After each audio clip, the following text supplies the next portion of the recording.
Hello everybody! Magandang araw. Ngayon ituturuan ko kayo kung paano nga ba maging famous sa Facebook. Okay, so ang una mo lang gagawin dito ay mag-login ka sa iyong Facebook account. Ngayon, kung bago ka pa lang sa Facebook, i-click mo lang ang iyong profile. At dito, kailangan natin maglagay ng cover photo at ating profile photo. Okay? So, sa paraan na iyan ay mas makikilala tayo ng mga friends or followers natin sa Facebook at alam nila kung sino ang fina-follow nila.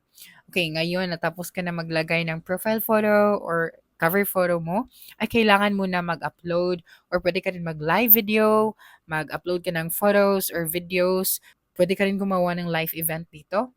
So, i-click mo lang ang what's on your mind. So, dito sa baba, makikita natin ang photo video. Pwede din tayo mag-tag ng people or maglagay ng feeling or activity. Kailangan mo lang talaga maging super active dito sa Facebook para mas maraming followers ang makakakita sa account mo. Okay, ngayon, kung wala ka pang followers or friends dito sa Facebook, ang gagawin mo lang ay pwede kang sumali sa group pages na kung saan may mga nagfa-follow back or naghahanap ng friends.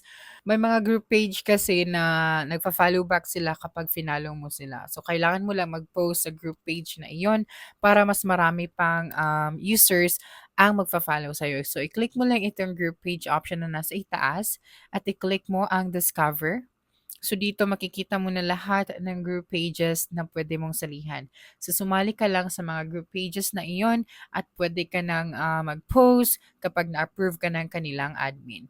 Isa rin sa super effective na way para maging famous ka sa Facebook, kailangan mo lang talagang mag-upload ng contents consistently. So, katulad ng videos, short reels, pwede rin photos, or kahit mag-live ka dito sa Facebook account mo, or kahit caption lang ang i-upload mo as long as everyday consistent kang mag-upload. So, that's it for this video. If you think this video helped you solve your concern, please subscribe, like this video, and leave your comment below. Bye.